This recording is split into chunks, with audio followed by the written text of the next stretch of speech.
మీకు అప్పచెప్పకుండా బాడీని వేరే రకంగా తీసుకొచ్చారని చెప్పి 3:30కి దొరికితే 3:30కి మేము అక్కడ కూర్చున్నాం అందరము. అంబులెన్స్ వచ్చింది. అంబులెన్స్ వస్తే సిఎస్ఆర్ 3:30కి అంబులెన్స్ వచ్చిందా? వచ్చింది. ఓకే. అంబులెన్స్ వస్తే మాకు డౌట్ వచ్చింది. మాకు అంతా మేము అబ్జర్వ్ చేయలేదు వాస్తవం చెప్పి. మీరు మాట్లాడండి పర్వాలేదు. అంబులెన్స్ వస్తే 3:30కి వస్తే మాకు అక్కడ అదేదో మేము కూర్చొని టీ తాగుతుంటే ఆ సిఎస్ఆర్ కి వీళ్ళు కాల్ చేస్తున్నారు. కాల్ చేస్తే తను వచ్చినప్పుడు ఆ అంబులెన్స్ వాడిని తిట్టినాడు. మేము అది వీడియో తీయలే. అంటే మాకు ఏం మాట్లాడుతున్నారో మాకు తెలియదు కదా, వాళ్ళు మాట్లాడుకుంటారు అంటే మాకు అంతా మేము ఆలోచించలే. మా గురించే వచ్చిందా అంబులెన్స్, ఎందుకు వచ్చిందా మాకు తెలియదు. తిట్టి పంపిస్తే సంజీవయ్య పార్క్ కి పంపించాడు ఆ అంబులెన్స్ ని. అక్కడికి డైవర్ట్ చేశారు. మమ్మల్ని ఏం చేశారు, వెళ్ళలేదు. మాకు తెలియదు అది అంబులెన్స్ వెళ్ళిపోయింది కూడా మేము చూడలేము. మమ్మల్ని ఏం చేశారు, కేసు పెట్టండి అని నిన్నటి నుండి చెప్పలేదు మాకు కేసు పెట్టమని. అప్పుడు 3:30కి మమ్మల్ని కేసు పెట్టమని అందరినీ పిఎస్ కి పంపించారు.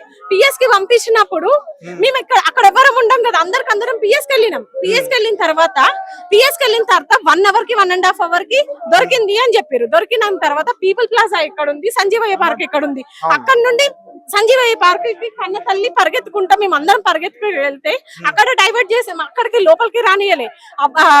తండ్రిని మాత్రం తీసుకొని అంబులెన్స్ వేసుకొని లాకెళ్ళి గాంధీకి తీసుకొని డైవర్ట్ చేసారు. ఇంత మందిని పిచ్చోళ్ళని చేసారు, పిచ్చి కుక్కలని చేసారు. అది మరి ఎంతవరకు కరెక్ట్? 80% కాలిన మనిషి తను ఎవరైతే కాలినారో గణపతి అన్నట్టు ఆయన కాల్తే కిషన్ రెడ్డి వెళ్ళి మరి వాడికి ఏమన్నా చుట్టరికం ఉందా, వీళ్ళు ఏమన్నా చుట్టాలా లేకపోతే వాళ్ళ ఫ్యామిలీ మెంబరా, వీడు పోయి వాళ్ళని పలకరిస్తాడంట. 3 days నుండి మేము చచ్చి పీన్గల్ లెక్కల చస్తుంటే ఇంత మంది మీరు చూస్తున్నారు కదా, దాదాపు 60-70 మంది మేము ఇక్కడనే కూర్చున్నాం కదా. మీరు 3 రోజుల నుండి మీరు కూడా చూస్తున్నారు. ఎవరు రెస్పాండ్ అవ్వలేదు. మరి మేము మనుషుల్లాగా కనిపించలేమా వాడికి? వాడు మనిషికే పుట్టిండా? అంటే అసలు ఇన్సిడెంట్ జరుగుతున్నప్పుడే వీళ్ళ జాగ్రత్తలు తీసుకుంటే, అంటే ఒకవేళ ప్రమాదం జరిగినా వెంటనే జాగ్రత్తలు తీసుకుంటే అజయ్ బతికే ఛాన్సెస్ ఉంటాయంటూ కూడా కొంతమంది చెప్తున్నారు. వెంటనే వాడు పడ్డాక ఇప్పుడు ఇద్దరిని ఎట్లా అయితే సేవ్ చేసారో ఆ థర్డ్ పర్సన్ ని కూడా సేవ్ చేయొచ్చు కదా, వాడిని ఎందుకు వదిలేసారు? థర్డ్ పర్సన్ ని సేఫ్ చేయాలి కదా. ఎటువంటి జాగ్రత్తలు తీసుకోకుండా నిర్లక్ష్యంగా దీన్ని జరిపించారు. క్రాకర్స్ కాల్చడానికి పర్మిషనే లేదు. వాళ్ళ మీద కేసు పెట్టమని వీళ్ళే చెప్పారు. పోలీస్ వాళ్ళే వాళ్ళ మీద కేసు పెట్టండి, క్రాకర్స్ కాల్చడానికి పర్మిషన్ లేదు అని కేసు పెట్టమని చెప్పారు. ఆ క్రాకర్స్ కాల్చడానికి ఎవరు పెట్టారు, ఎవరు ఇది? ఇప్పుడు మేము ఎవరితో కూడా మాకు తెలియదు. ఆ బోట్లకు వెళ్ళడానికి ఎవరు పర్మిషన్ ఇస్తారు? అర్ధరాత్రి సమయంలో, అర్ధరాత్రి 9 గంటలకి. అయినా అది 9:30కి మిస్ అయితే అది పేల్చినప్పుడు 9:30కి యాక్సిడెంట్ అయింది. మీరు చూడండి లైవ్ లా. యాక్సిడెంట్ అయితే మాకు 3 o'clock ఇన్ఫార్మ్ చేశారు. అంత గ్యాప్ లో ఏం చేశారు వాడిని? మిస్ అయింది పూర్తిగా. అంటే బోట్ లో ఇన్సిడెంట్ జరిగినప్పుడు కాదు, అసలు వీళ్ళు ఆ ఈవెంట్ జరుగుతున్నప్పుడే సరైన జాగ్రత్తలు తీసుకోలేదు. ఒక క్రాకర్స్ గానీ ఒక ఫైర్ గానీ జరుగుతున్నప్పుడు చెక్క బోట్ల క్రాకర్స్ కాల్చడానికి ఎంత సెన్స్ ఉన్నాడైనా చెక్క బోట్ల క్రాకర్స్ కాలుస్తారా? బోట్ల పర్మిషన్ ఉంటదా? వాడు మనిషా కిషన్ రెడ్డి గారు? వాడిని చెప్పులతోటే కొట్టాలి. మీరు అసలు ప్రోగ్రామ్ అవుతుందేనా ఇది? వాడే గెస్ట్ వచ్చాడంట. ఇప్పటివరకు అసలు రాలేదు. మిమ్మల్ని పరామర్శించడానికి కూడా రాలేడు. మరి మనుషులు చచ్చిపోయినా వాడు తొంగి చూడాడా? 3 days నుండి అతలాకుతలం అవుతున్నాం. అందరూ చూస్తున్నారు. రోజు టెలికాస్ట్ అవుతుంది. వాడికి మేల్కొట్టలేడా ఇంకా? కనీసం అంటే తల్లిదండ్రులతో గానీ ఫోన్ చేసి మాట్లాడే ప్రయత్నం కూడా ఏది లేదు. ఆ తల్లి ఏడుస్తూనే ఉంది. ఒకసారి ఆమెను చూపియండి. రైట్. అదే ఫైనల్ గా మీ డిమాండ్ ఏంటమ్మా? ఇప్పుడు అజయ్ బీటెక్ చదువుకున్న విద్యార్థి ఫైనల్ చేతికి అందిన కొడుకు ఇలా చూస్తే ఒక పక్క ఇలా జరిగిపోయింది. మీ ఫైనల్ గా మీ డిమాండ్ ఏంటి? ఏం చేయాలి? డిమాండింగ్ అని కాదండి. ఇప్పుడు మేము ఏమీ లేదు. నెక్స్ట్ మాది శవాన్ని తీసుకెళ్లి కిషన్ రెడ్డి ఇంటి ముందు వేసుకొని కూర్చుంటాము. తానే న్యాయం చేయమని. ఏం న్యాయం చేస్తాడో చెయ్యండి. ఆ కిషన్ రెడ్డికి కంపల్సరీ రావాలి. వాడు వస్తేనే మాకు ఏమన్నా న్యాయం అవుతుంది. న్యాయం కావాలి. కృష్ణారెడ్డి వచ్చి న్యాయం చేయాలని కూర్చుంటున్నాం మేమైతే. అంతే. దాన్ని కూడా చేయడానికి కూడా రెడీ ఉన్నాం. ఓకే, రైట్, థ్యాంక్ యూ అన్న. అసలు ప్రోగ్రామ్ జరుగుతున్నప్పుడే సరైనటువంటి జాగ్రత్తలు తీసుకుంటే, ఒక బోట్ లోపలికి వెళ్ళి ఇలా ఫైర్ క్రాకర్స్ అన్ని కూడా కాలుస్తున్నారు. అప్పుడే జాగ్రత్తలు తీసుకుంటే అజయ్ చనిపోయే ఛాన్స్ చాలా తక్కువ ఉండేవంటూ కూడా చెప్తున్నారు. అండ్ ఇన్సిడెంట్ జరుగుతున్నప్పుడు కూడా వెంటనే వెళ్ళి అప్రమత్తం చేయలేదని కూడా చెప్తున్నారు. అసలు ఏం చెప్తారు దీని గురించి? దీనికి పూర్తి బాధ్యత ఇన్సిడెంట్ జరగడానికి వీళ్ళకి అసలు పర్మిషన్ లేదు. క్రాకర్స్ జరగడానికి దానికి సంబంధించిన ఫైర్ డిపార్ట్మెంట్ వాళ్ళు చెప్పారు మాకు పర్మిషన్ లేదు. భారత మాతకు ప్రోగ్రామ్ చేసుకునే పర్మిషన్ ఉంది కానీ దీనికి పర్మిషన్ లేదు. మా మామూలు వ్యక్తులు లోపవడానికే టికెట్ తీసుకుంటే ఒక కేక్ పట్టుకపోతే చెక్ చేస్తారు. అలాంటిది ఇలా ఎట్లా అలౌట్ చేశారు? దీనికి పూర్తి బాధ్యత కేంద్ర మంత్రి కిషన్ రెడ్డి చెప్పాలా, భారత మాత ఫౌండేషన్ వాళ్ళు చెప్పాలా, టూరిజం శాఖ వాళ్ళు చెప్పాలా. దీనికి పూర్తి నష్టపరిహారాన్ని ఈ రోజు ఆ కడుపు కోత ఇన్ని రోజులు చేసినప్పుడు కూడా కేంద్రం నుంచి కానీ భారత మాత ఫౌండేషన్ వాళ్ళు కానీ ఇప్పటిదాకా ఎలాంటి కుటుంబానికి భరోసా అయ్యలే. తప్పనిసరి భరోసా ఇవ్వాల్సిన అవసరం ఉంది. ఈ కుటుంబానికి ₹1,00,00,000 నష్టపరిహారం చెల్లించాలా. వాళ్ళ కుటుంబానికి బరువు బాధ్యత మొత్తం భరించకపోతే రేపు పొద్దున పెద్ద ఎత్తున ఆందోళన చేస్తాం. అవసరమంటే ఈ డెడ్ బాడీ తీసుకుపోతాం. అసలు బాడీని కూడా డైవర్ట్ చేసి తీసుకొచ్చారని చెప్తున్నారు ఇక్కడికి. కేంద్రం పోస్తున్నా రాష్ట్ర పోస్తున్నా తెలియదు. ఇక్కడ తల్లిదండ్రులు చూడక ముందే దొరికినప్పటికి కూడా ఈ గేట్ అన్నారు, ఆ గేట్ అన్నారు, సంజోపని చెప్పి మా చిన్నపిల్లల లెక్క 2 రోజులుగా తిండి టికా లెక్క మేముంటే ఈ గేట్ ఆ గేట్ అని దొంగతనంగా తీసుకొచ్చి ఇప్పుడు గాంధీ హాస్పిటల్ తీసుకొచ్చారు. వాళ్ళ తల్లి ఆయన ముఖమే ఇప్పుడు చూడలేదు.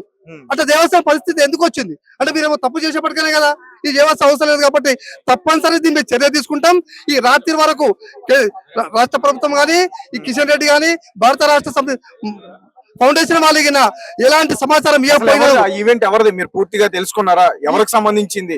అక్కడ ఎవరెవరు వచ్చారు పెద్దలు? అసలు ఈవెంట్ మొత్తము భారత మాత ఫౌండేషన్ వాళ్ళు దీనికి పూర్తి గవర్నర్ గారు కూడా హాజరయ్యారని చెప్పేసి విన్నా నేను. గవర్నర్ కూడా హాజరయ్యారు. కిషన్ రెడ్డి గారి ఆధ్వర్యంలో ఇది జరుగుతుంది. కిషన్ రెడ్డి గారే దీనికి చైర్మన్.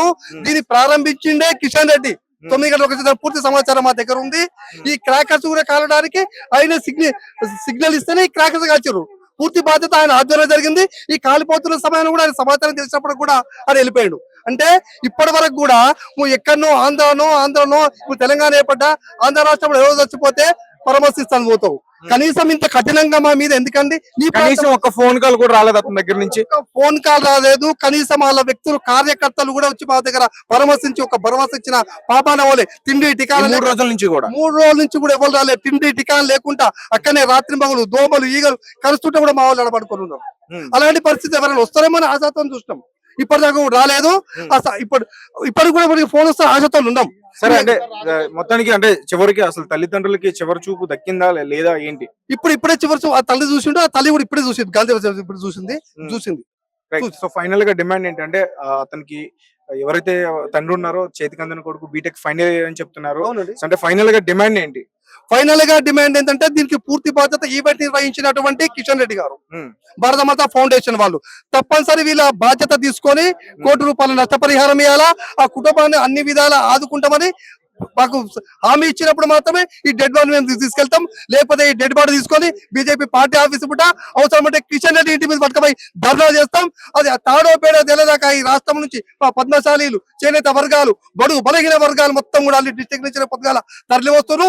ఇది తప్పనిసరి ఖబర్దార్ కిషన్ రెడ్డి.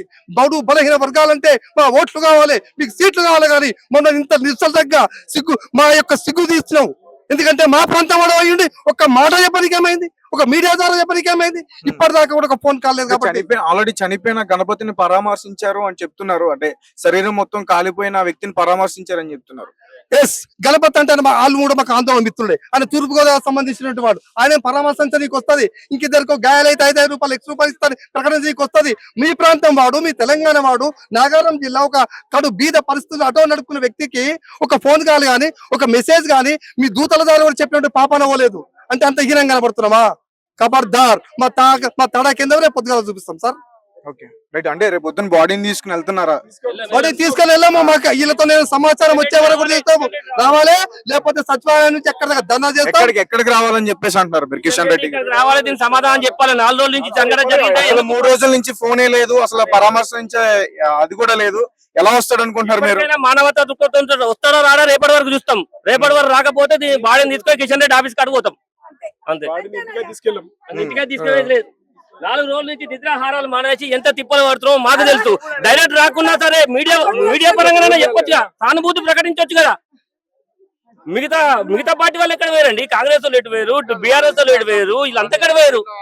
పార్టీలకు అతీతంగా మానవత్వం చాటుకోలేకపోతున్నారు. మనం తెలంగాణ ప్రాంతాల నుండి హైదరాబాద్ నడి బొడ్డున సచివాలయం కిటికీలు ఓపెన్ చేస్తే కనిపిస్తుంది. అంటే అసలు ఈవెంట్ జరుగుతున్నప్పుడే సరైన జాగ్రత్తలు తీసుకుంటే ఇలాంటి ఇన్సిడెంట్ జరిగేదే కాదు. ఒకవేళ జరిగినా కానీ వెంటనే వెళ్ళుంటే అజయ్ ప్రాణాలు దక్కే అవకాశం ఉంది అనుకుంటున్నాను నేను. ఈ భద్రతా వైఫల్యం 100% కనిపిస్తుంది, బాధ్యత వైఫల్యం కూడా 100% కనిపిస్తుంది. ఈ పిల్లలకు అలవ్ లేనప్పుడు ఆ సెక్యూరిటీ ఎట్లా పంపించింది వీళ్ళని, టికెట్ లేకుండా ఎట్లా పంపించింది, అక్కడ సెక్యూరిటీ ఏమైంది, టూరిజం శాఖ ఏం చేసింది, వీళ్ళందరి మీద కేసు వేయాలి. దీన్ని పెద్ద ఎత్తున ఆందోళన చేయడానికి సిద్ధంగా ఉన్నాం మేము. 22 ఏళ్ల కుమారుడు తల్లిదండ్రి ఆటో డ్రైవర్ నడిపించుకునే వ్యక్తి ఒక 2 నెలలు అయితే ఉద్యోగం వస్తుంది, తల్లిదండ్రులు ఎంతో భరోసా మీద ఉన్నారు, నా కొడుకు ఉద్యోగం వస్తుంది, మనం మంచిగా చూసుకుంటే ఎంతో ఆనందంగా ఉన్న సందర్భంలో ఇంత పెద్ద ఘటన జరిగితే స్పందించరా మీరు? అంత అధ్వానంగా అనిపిస్తాం బీసీ బిడ్డలం అంటే, అంత అధ్వానంగా అనిపిస్తాం. బీసీ తలకాయ పొద్దుగాల చూపిస్తాం. రైట్ సార్, ఇప్పుడు సార్ అంటే ఇప్పుడు బాడీ దొరికింది, ఎప్పుడు మీకు ఇన్ఫార్మ్ చేశారు NDR4? ఇంతకుముందు ఒక గంట ముందే ఇన్ఫార్మ్ చేసి అక్కడ ఉందని చెప్పారు. అక్కడ అది పార్క్ సంజయ్ పార్క్ అక్కడ పోతే అక్కడ అంబులెన్స్ లో తీసుకొని ఇక్కడ తీసుకొచ్చింది. ఒక గంట ముందు తెలిసింది, నాకు అంత ముందు తెలియదు. సార్ ఆ రోజు అంటే 9 గంటల టైంలో నైట్ జరిగింది, మీకు ఎప్పుడు తెలిసింది సార్ అసలు బాబు ఇట్లా పడవలో మునిగిపోయాడు అన్న విషయం మీకు ఎప్పుడు తెలిసింది? ఎప్పుడు అంటే 2:30కు అట్లా పోలీస్ స్టేషన్ పోతే వాళ్ళు చెప్పారు. అప్పుడు వాళ్ళు మీకు ఫోన్ చేసింది లేదు, మీరే వెళ్తే మీ అబ్బాయి మిస్సింగ్ అయ్యాడని చెప్పేసి మీరు ఎదుగుతుంటే తెలిసిందా?